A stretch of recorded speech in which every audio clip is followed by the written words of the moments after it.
Hey guys, welcome back to another episode of the Asking Muso podcast, brought to you by Beach Services. I'm chatting with someone today who I connected with remotely, and we've built a relationship over the last couple of years in particular, all about unity, giving everyone a fair go, and what it means to play music and share music with other people. I'll pass over to you, Ben. Give us a bit of a rundown of who you are and kick things off for us this morning. Sure, Bailey. I'm a spiritual being having a physical experience. And I have come to do music and to connect people and to be a bit of a clown sometimes, apparently. Look, I'm a musician. There's a few of us out there. I've got a guitar and I write songs. I try on the drums sometimes like you, mate, but I'm no master at that. So I like to play with other musicians. As much as I'm a soloist, some of my best times in my life have been playing with other musicians. And I don't know why that's coming up now, perhaps because we're sort of having a jam here, right? You and me, the drummer. I guess that speaks to the fact that we're looking at what connects us through music and what brings us together. And while always acknowledging that we're all unique, right? And we've all got our own take on things. And maybe in that rubbing up against each other, we become more ourselves, or we access more parts of ourselves. You know, I know that by playing with other musicians, I've become a bit of a bass player over the years. Again, not a virtuoso, but I can play on all my own tunes. And I know that that's from playing with other people and watching what they do and seeing their enthusiasm, their love. So that passion rubs off, you know, whatever the energy and whomever is behind it, is that is so powerful. That connectivity, that acceptance of our differences, and that nourishing and nurturing of each other in those differences is terrifying to the controlling group, whatever they are, because we are so empowered by that. We've seen the shadow of that over the last few years. It's so nice now to be connected with people who can see through that, who don't want to live in that shadow, who don't deny it, but don't necessarily feed it either. So that's a pretty philosophical intro for you, but that's where I'm at today. No, I like it, Ben. I think pushing someone against the wall, there's the fight, flight, or freeze response, and I think to acknowledge where we started and where we've come, and for me especially, and I know you'd be the same. The amount of the network that has broadened and the people that have come forward that you didn't know, that weren't in your circles, that you've now had an opportunity to connect with and collaborate with and all that. I can acknowledge what happened and not being able to play for a while and doing all these sorts of things, but I can also go, well, this is where we are now, and for lack of a better term, I wouldn't change things because I like the people that I'm with and the people I'm collaborating with and the opportunities I've attained as a result of not necessarily ignoring what's going on, but certainly not buying into it. It's quite amazing how it has connected people across space, across age, across genre, across politics to a degree as well, because I don't really view myself as a political person, left, right, whatever, because I see those as oversimplifications and other ways to form tribes which are bound by some ideology which to me can never match up to the spontaneous beauty of life. So and through this, you know, I feel like I can connect more to people who think a bit the similar way. And there's a core running through, say, the people in Free the Nation music, which we'll talk about soon, no doubt, which connects us, which isn't genre, which isn't age, which isn't country, which isn't suburb, which isn't any division like that. And it's a core of just simple, something that we held to be very simple, is that we all have a right to choose our own life. A very, very simple, and whatever that life might be, without harming other people, without causing harm or loss. Oh, if people aren't aware, I'll just give a rundown. So Free the Nation music started as an alternative to Vax the Nation, which was a campaign run by the Australian music business and many musicians to vax the nation as the only way we could get back to live music. That was a lie. It was erroneous. We were already getting back to live music. What they were talking about was government-approved music. And we're not worried about the government approving the music. That's up to us. We'll choose where we go and how we make music, was the philosophy basically behind behind Free the Nation music. So I put my name on a post on my website saying, this is not on, I can't stand for this. I'm for freeing the nation, not for vaxing the nation. You make your own choice, but I'm not going to, that's not my position. Someone put their hand up and said, add me to that list, Ben. Lucius Borich, he was the first one. Of course. Who else would it be? Yes. And then he put the word out to his mates, and then more came, and you came, Bailey, and so many people said, put my name on that list. Enough people came that we made our own website. I got it off my website, and we got Free the Nation music, and we had a viable alternative to Free the Nation, to Vax the Nation.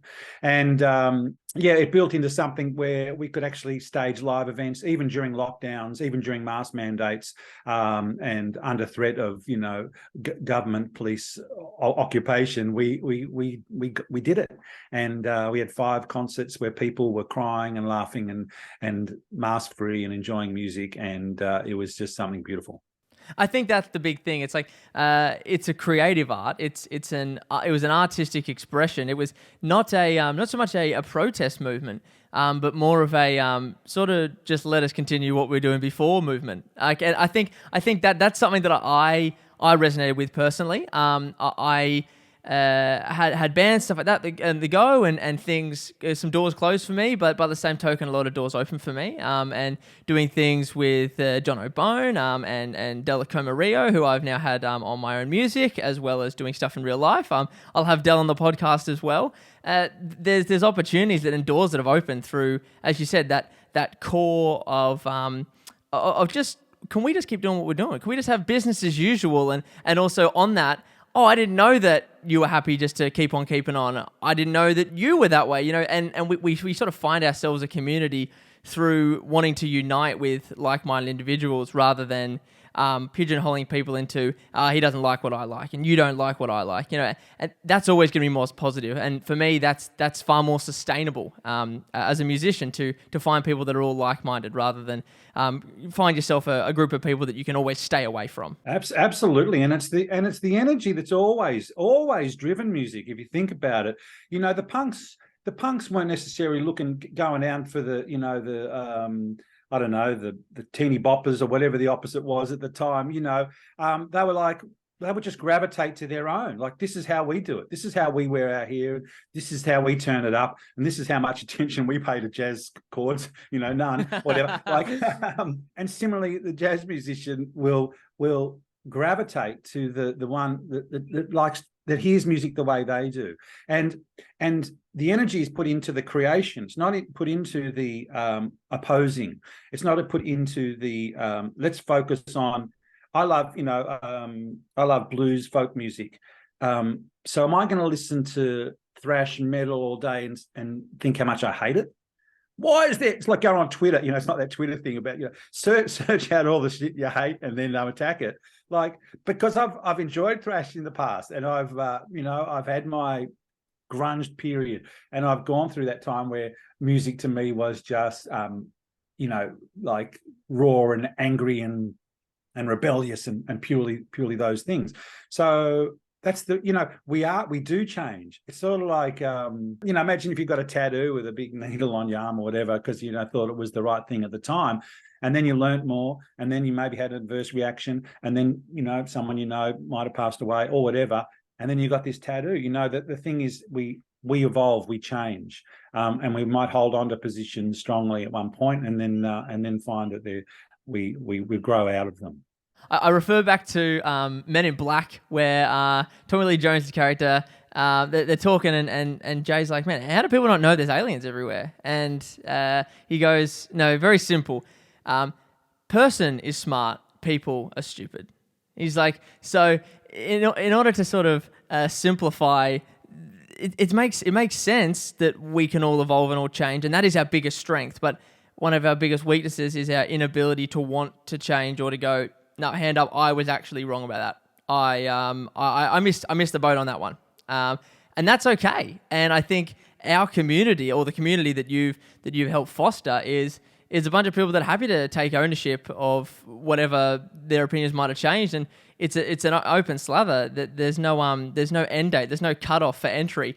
If you go, hey, I really like what you're all about, and I love that you guys putting together concerts and all these sorts of things, and the way you've collaborated and all that. Can I be a part of that? I realized that I actually missed the mark on certain things, or I did things because, insert job here is my vocation, and I didn't want to give it up. But now I've done what I've needed to do. I've realized that it maybe was not worth it, or I didn't want to. That was my line. Everyone has a number. Everyone has a line where they don't want to go past that anymore. I think it's special to have a community for that. People feel isolated at times like this, and this is why I initially started the podcast, was during a time of isolation, physically as well as mentally, and to check in on people like you and myself and say, hey, tell me about you. Tell me about music. What are you up to? And I want to hear about you because I know that maybe people aren't listening, and I want to make sure you're not forgotten. Yeah, it's a great motivation and a great thing you're doing, Bailey. And what I was thinking about, the majority of the musicians on Free the Nation Music share another quality, and it's not fame at all cost. They seem to be more about the music, really, and more grounded, and just more courageous, more willing to stand alone. I mean, they prove that, right? Because the majority of people, the majority of musicians, were convinced that they had to stand together in a fearful mindset, in a fearful and an accusatory.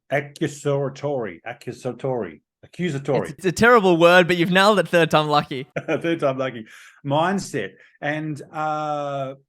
And again, we weren't about that. I might have drawn attention to what we got, where we got the name from initially. Being an alternative offer to the vaccination, but Free the Nation was from its name, and so attracted people who wanted to get on and keep doing what they were doing. And it just so happens that those type of people were people who didn't worry too much about what everyone else is doing, who loved their music so much they would put their head above water, or above the pulpit or whatever you say, who were willing to say, hey, look, no, this music's important to me. I'm going to keep doing it, and no one's going to stop me. Absolutely. If I could, I'd like to go back to sort of the beginning for you, pre all this, which seems like a millennia anyways, but pre all this, what's sort of your origin story musically? How did things sort of kick off for you? Were you always brought up in a musical family? Is that sort of how that all started for you? I had the classic experience of growing up with a minister of religion as a father for the first 10 years of my life. So he was in a Christian ministry, and we went to church and we sang hymns even as a young boy. So it would have only been a few years, I guess, where I would have been singing hymns. Maybe you start at 5 or 6, and we left when I was about 9. I had my 10th birthday in Hawaii, coming back from America, where my father had learned about certain aspects of the church that he didn't find very favorable, so he had to leave the ministry. And I had my 10th birthday in Hawaii, having flown on a 4-seater plane over the hills of Maui, the mountains of Maui. It was quite amazing. I always remember that. So music was with me then. My mother had a piano, an upright piano at home, and I used to tinker away at that. I can still play chords, major and minor. I never had any lessons on the piano, but it brought me great joy. And now we've got a secondhand one from my girls, and there's such a special, as a drummer, you'll appreciate, the percussive nature of the piano and the reverberation. It's a presence, and I wish we'd got one soon. But anyway, so I've had piano in my life, and I started singing in high school, in the musicals. I went to a new school. I went to lots of schools. I went to about 20 schools. We moved around a lot, and I settled in a school in Ringwood in Victoria, and they had a great musical program. And I auditioned for the musical, and I got the lead part. And everyone said, "Who's this Ben Mitchell guy?" Because no one had heard of me. And I did the lead in the musical for a few years, and that led to a singing group. And my first band, Discord, was my first band. Oh, actually, were we called Island? ISLAND. Anyway.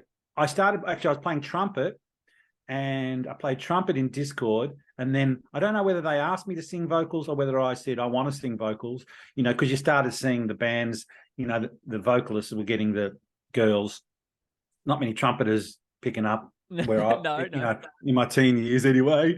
And so I wanted to sing. And then that led me to wanting to write my own songs and to be able to accompany myself on guitar. So I started learning guitar. I was a bit late to guitar. I was about 16 or 17. I might have been 17, 16. And I taught myself guitar. I had one lesson with Benny Chan at Ron Lee's in Moorabbin.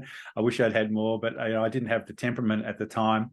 And grunge was kicking off. And so you could just make a lot of noise and have attitude and get away with, hide a lot of mistakes in there. As long as you knew how to plug it in and you knew where to put your fingers so it didn't buzz, that was enough. You'd probably be all right if you had the right shirt on. So went from that, and then we started playing pubs around, and I joined a band. I put an ad in I don't know why I did that.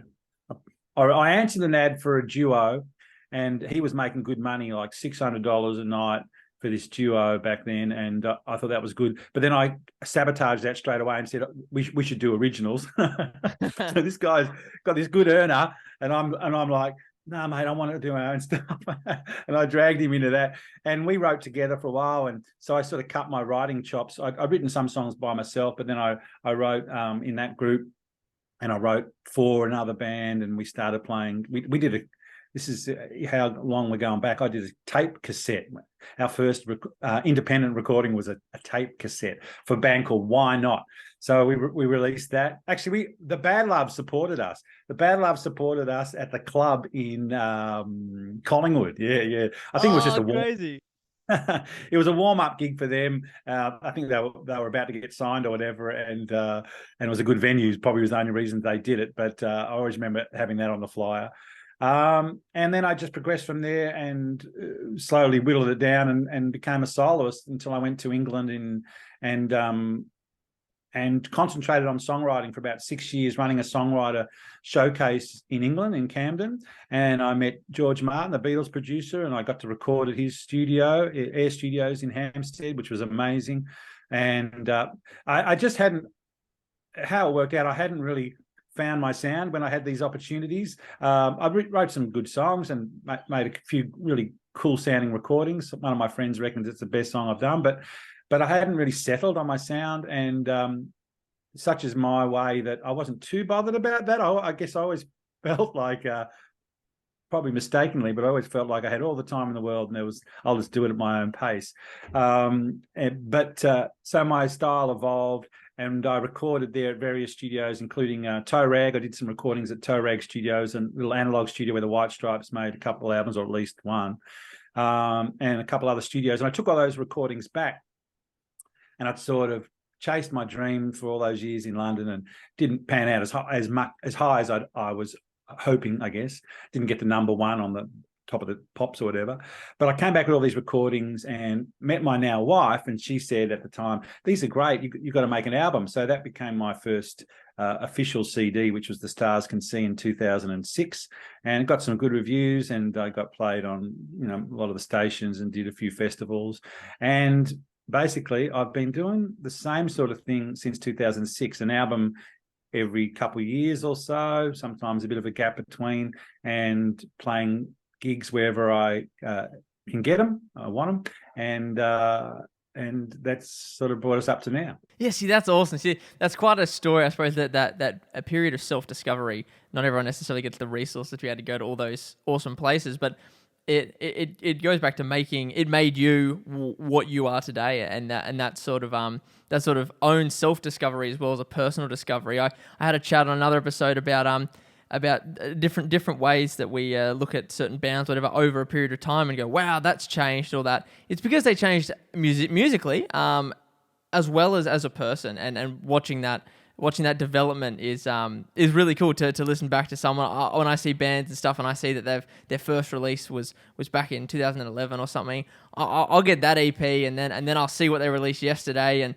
I like that juxtaposition. I find that really interesting and really enjoyable to sort of see their story, because I think we are quite lucky in the fact that we have an opportunity to tell a story that we can also immortalize, that can easily be referenced. Like for me, my discography is based around stories, and then me essentially throwing creative ideas that I had at the time as the soundtrack. A lot of things that maybe couldn't be said as plain text, that might be a bit forward for some people.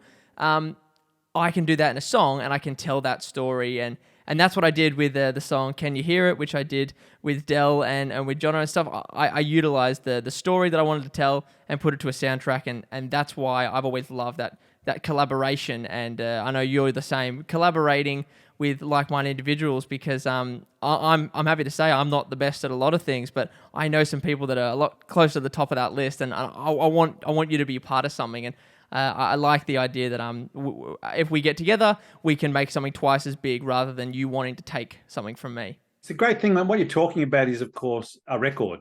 We're making a record, right? And a record is just that. It's just a record of a time, of an energy, and it evolves. My first CD that I did was actually called Bliss, and it was a real folk, lo-fi, folk, trippy folk, which was going on at the time, production. And I've never released that. I sold it at gigs. And one day I think I will put it out. I'll probably put it out on its 30-year anniversary or something for fun, because, to a lot of my family members, they still say, oh, that's your best album, because it was the first one they heard, I guess. And the songs on that they just really relate to. But it doesn't, not necessarily the sort of alt folk, alt country, blues genre that most of my stuff has fallen into. But that's a trap too, is because genre, we can write in lots of different genres, and the wonderful thing about being a musician is that we can, if we choose to. The business side of things, of course, likes to have things pigeonholed as much as possible. You are this single thing, that's what you are. And Bailey, whatever. Ben, you got to do one thing. You can't do everything, You can't change genres from every single album. No one's going to know who you are. For me, that'd be hell. That'd be like playing in a cover band, 7 nights a week for my whole life, the same set. It's like, I'm not in it for that. Now, some people are. That's cool. If you can do that, great. If you're a working musician and you don't really mind, because you can find the joy in the subtleties, the change every night for you, that's fantastic. But it's not my thing, And so and I really, it's been probably one of my challenges in terms of marketing my music, because within one album I might have a straight blues song, a rock, a pop, just all mixed up. And but that's part of the fun of it, letting ourselves create what we want. For me, it's about me, and about having something, something that I can say, hey, this is a time of my life, and this was a different time of my life. And for me, that brings me joy and stuff like that. And perhaps one day it would be my goal maybe to play those in a band and not play all the instruments, and have people do their bits, so that I can actually just play the drums and sing and have it be performed live. But that's that. Put that on the back burner and stuff like that. It's just maybe one day we can make that one happen. To wrap things up with you, I want to know what you've got going on, and I want to know where can everyone find you, and plug everything you got going on at the moment. Well, the latest release I've done is an album called Free Country, and it's got a song on it called Australia, which people who listen to it say that should be our new anthem. It's not a nationalistic song. It's a song about the feeling of being Australia. Even that word now is contentious for some people. What is Australia? But if we take it at what it is at its best, the feeling, the spirit, the courage, the optimism, all the wonderful qualities that we associate with this country. That's what I embodied and tried to embody in that song. And there's other song, Free Country, This Is Home, This Is Your Captain Speaking, which was inspired by a conversation with Graham Hood, actually. But I released 2 albums really close to each other. Before that, I released an album called These Old Blues. And I really love all the songs on that track. In fact, I've got a gig next week, and I think I'm just going to do full blues set and for that one. And that's sort of where I'm at the moment, depending on the gig, what I might do. But ben-mitchell.com is my website if anyone wants to connect with any of those recordings. And they're on all the digital aggregators, of course, as well. He's got Free the Nation music merch on. He put something up on his story, which was lucky, because otherwise we would have clashed and would have worn the same thing. So that was lucky. Last minute save. But no, Ben, I appreciate you having a chat with me today. It was fantastic. I've been looking forward to picking your brain for a long while. I know you've been a busy man over the last couple of years in particular, but this time around, as things are on the downward trend, but the upward trend, depending on your perspective, I wanted to get together with you and have a chin wag about all things music and really pick your brain. Thanks, mate. It's been an absolute pleasure. And I just love your energy and everything you're doing, not just with this podcast and connecting people, but your own music. I love when I see you playing and you tag and Free the Nation music, and it just gives me hope for the next generation, that there's youngsters like you with full of energy and clarity of mind and purpose and just getting on with it. It's really exciting and inspiring, mate. I appreciate that. Well, guys, that's another episode in the can of the Ask Muso podcast. Make sure you check out Ben's stuff. Have a listen, have a read, and check out all the other Free the Nation music artists. As always, subscribe to the YouTube, because 9 a.m. every Tuesday, that's when these bad boys come out. And as always, until next time, I'll see you later.